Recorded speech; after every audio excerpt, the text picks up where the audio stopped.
ce que la connaissance nous parvienne? Lorsque nous venons tous les jours. C'est pour ça que David a compris cela. Il dit, le bonheur et la grâce m'accompagneront tous les jours de ma vie et je resterai, j'habiterai, dans notre version, dans la maison de l'Éternel. C'est-à-dire une personne qui habite dans la maison de l'Éternel, qui vient souvent à la maison de l'Éternel, cette personne a besoin. Il a besoin d'avoir une connaissance, vous comprenez? C'est-à-dire lorsque je vais tous les jours, c'est pour avoir la connaissance. Amen. Amen. Plus tu as la connaissance, plus tu grandis spirituellement, plus tu as la maturité. Alléluia. Amen. Plus tu sauras maintenant résister au diable. Quelqu'un m'écoute? Quelqu'un a compris quelque chose? Amen. La connaissance te donnera la supériorité. Les mondes occultes, ils cherchent aussi la connaissance. Alléluia. Amen. Ils ont des versets détournés, seulement pour persuader les enfants de Dieu. Est-ce qu'on peut dire un amen? Amen. Je parle bien de la connaissance. Nous apprenons l'adoration. Qu'est-ce qu'on appelle l'adoration? L'adoration, c'est d'abord connaître Dieu. Vous adorez ce que vous ne connaissez pas, mais nous adorons ce que nous connaissons. Tu ne peux pas dire que tu connais Dieu si tu n'écoutes pas la parole de Dieu. Amen. Quelqu'un dirait que je suis à la présidence. Je connais le président Kabila, soi-disant. Hein? Oui, je suis ici, je connais le roi Albert. Alléluia. Si cette personne ne fréquente pas régulièrement. Alléluia. Connaître une personne amène position de cette personne. Vous savez, il y a une fréquentation continue. Vous comprenez ce que je veux dire? C'est-à-dire régulièrement vous fréquentez la personne. Là vous allez dire que je connais la personne. Tu ne vas pas inventer que je le connais, mais tant que tu ne le fréquentes pas, tant que tu n'as pas une vie habituelle avec la personne, tu ne peux pas prétendre que tu connais ce Dieu aussi. David dit ceci: les zèles de ta maison me dévorent. Vous comprenez? Le zèle de la maison de l'Éternel me fait quoi? Me dévore. C'est-à-dire l'envie de connaître Dieu ne fait que dévorer, me déchire. Alléluia. L'envie de connaître Dieu me fait quoi? M'amène comment dans une position que je suis ému. C'est-à-dire j'ai cette envie incessante de connaître Dieu. Adorer Dieu veut dire il faut connaître Dieu. Comment nous pouvons connaître Dieu? C'est en écoutant la parole de Dieu. Si tu es absente à l'église, c'est que tu ne veux pas connaître Dieu. Et tu es une fausse adoratrice ou tu es un faux adorateur. Hello, vous êtes là? Amen. Une personne, hein, je dis encore, je redis, qui ne vient des explications. Alléluia. Amen. Toujours quoi des explications. Il peut y avoir un moment où tu es empêché, ça peut se comprendre. Mais la personne reste là en train de piper. Vous comprenez, de changer de chaîne et dit non, non, moi j'exprime maintenant la maison. Tu es une fausse adoratrice. Parce que tu n'as pas envie de connaître Dieu. La Bible dit ceci: puisque vous avez refusé de me connaître, moi aussi je vais vous refuser. Je vous rejetterai. C'est-à-dire, si l'Éternel arrive à vous rejeter parce que vous n'avez pas envie de le connaître.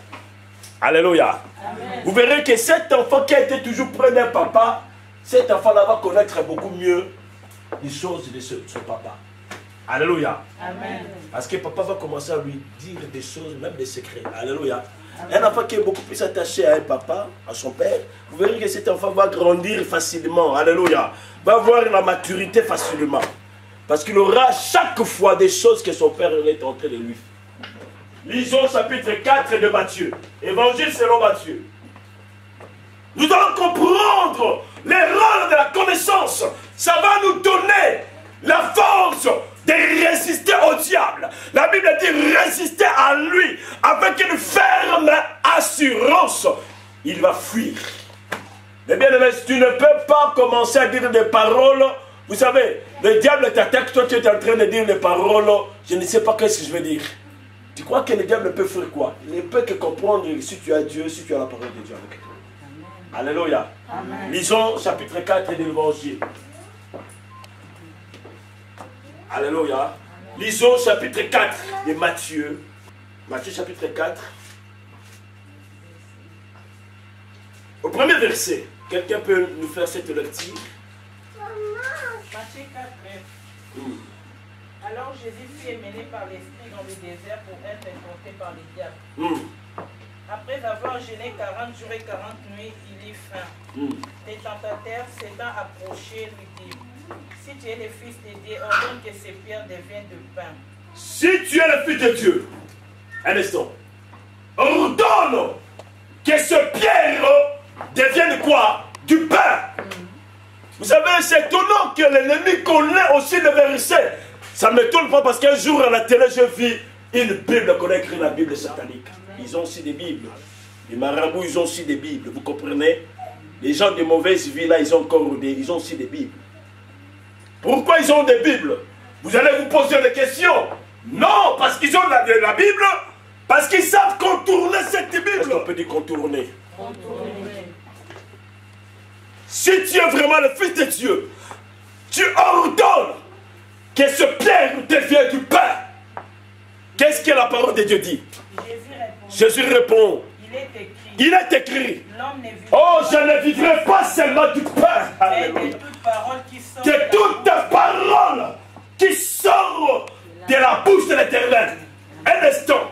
Mais bien aimé, tu peux manger aujourd'hui. Demain, tu auras encore faim. Plus que ta nature extérieure se développe. Mais ta nature intérieure se redresse. Comment on peut dire? Ça rétrécit. Alléluia. Nous avons des corps. Qui peut me donner l'exemple? On a le corps physique et le corps spirituel. Alléluia. Amen. Quand je mange la parole, quel type de corps qui est en train de manger? C'est le corps spirituel. On appelle le corps spirituel, c'est quoi? Molimo. Mais on appelle ça comment en français? L'âme.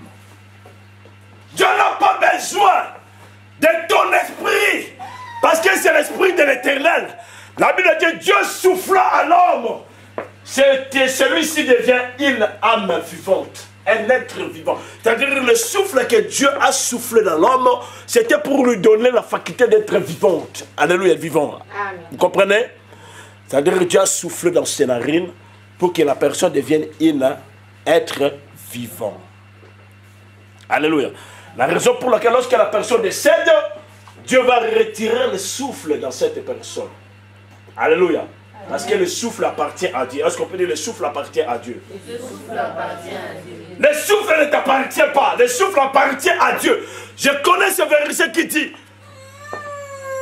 dans l'homme, c'est le souffle, l'esprit du Tout-Puissant qui nous donne quoi?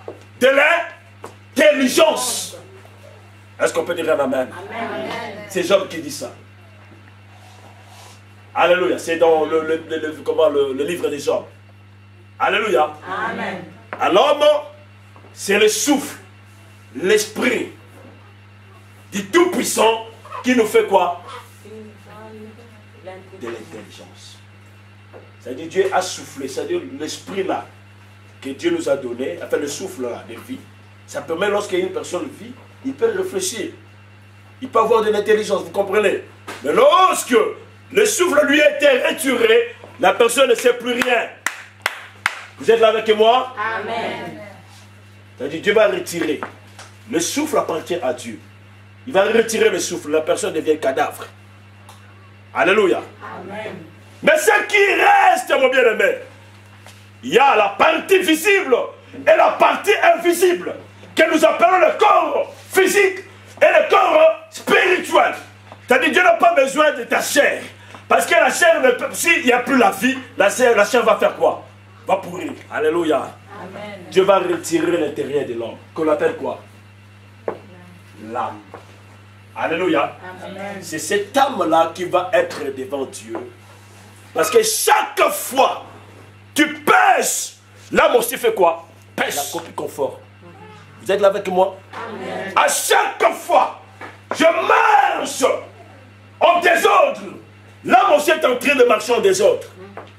La Bible a dit, et rendez à présent le mort dans le Seigneur, car leurs œuvres le fait quoi? Vont le suivre. Vous êtes là avec moi? Amen. C'est-à-dire les œuvres de chacun vont être suivies. Ça va vous suivre. Si tu étais bandit, tes œuvres vont te suivre. Parce qu'au travers de ces œuvres-là, Dieu va maintenant te montrer dans un film. Regarde comment est-ce que tu étais lorsque tu étais sur la terre. Comme pauvre Lazare et le russe. Dieu a montré, regarde comme tu étais lorsque tu étais sur la terre. Alléluia. Amen. Les gens qui n'avaient pas, tu ne les donnais, tu étais, comme on dit, radin. Alléluia. Ce qui était à toi, c'était pour toi. Alléluia. Donc ton âme va être exposée devant Dieu. C'est à travers de cette âme-là, Dieu va commencer maintenant à te juger. Parce qu'à ce moment-là, le corps ne sera plus. Alléluia. Parce que le corps, lorsqu'il y a seulement 2 jours, le corps va commencer à sentir. Mais l'âme, la partie spirituelle, c'est-à-dire ton corps spirituel, alléluia, va maintenant être, c'est toi-même, c'est toi-même. Vous savez, les gens qui meurent, quand tu meurs, ton corps là sort. C'est ça que ça m'appelle l'âme. Ça va sortir. Et ça te regarde comment, tu regardes toi-même ton corps. Parce que tu es maintenant double, vous comprenez?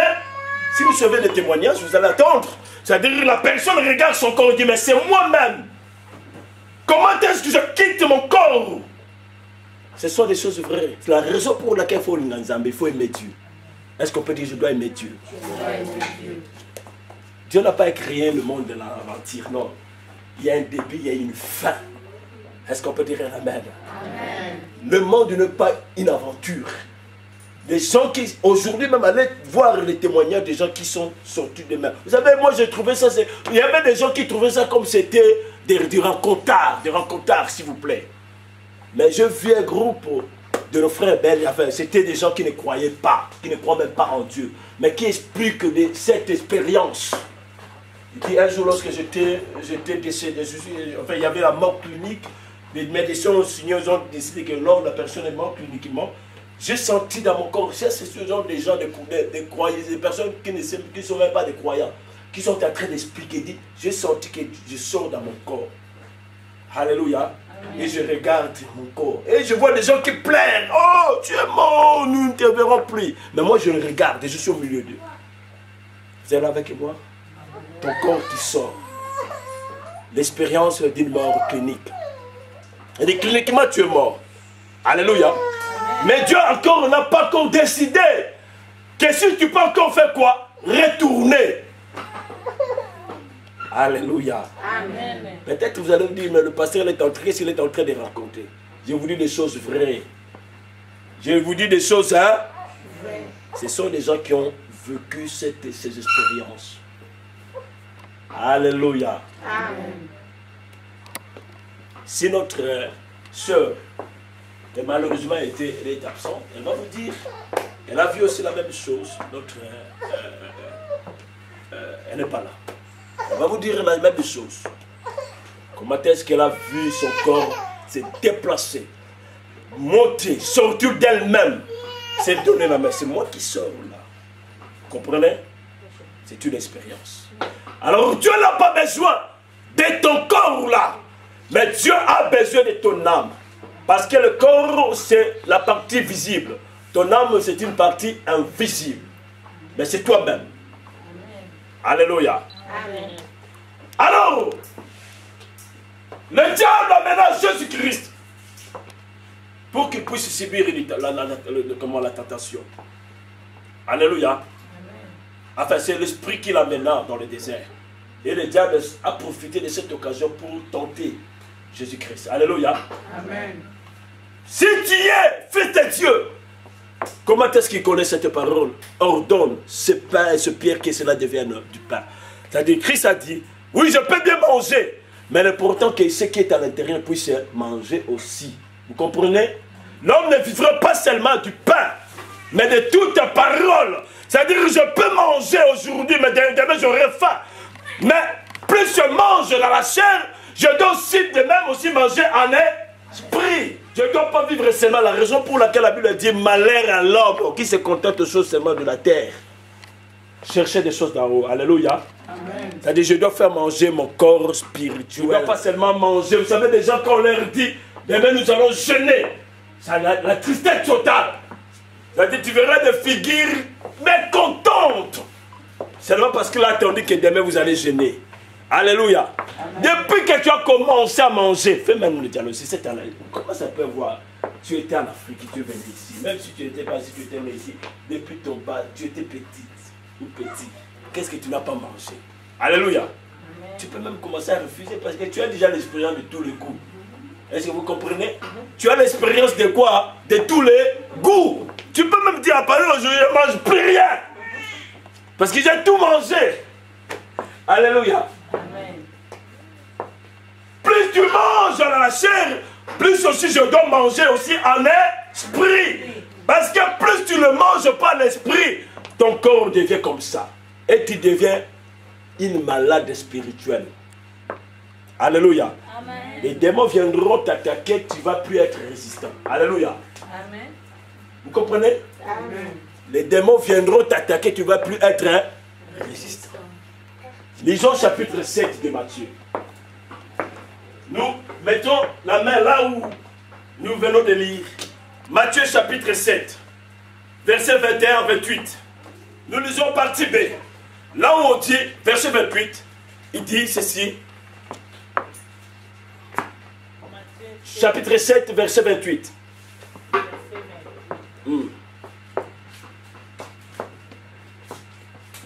Après que Jésus ait achevé ses discours, la foule fut frappée de sa doctrine. Je crois que c'est verset 26, si vous pouvez...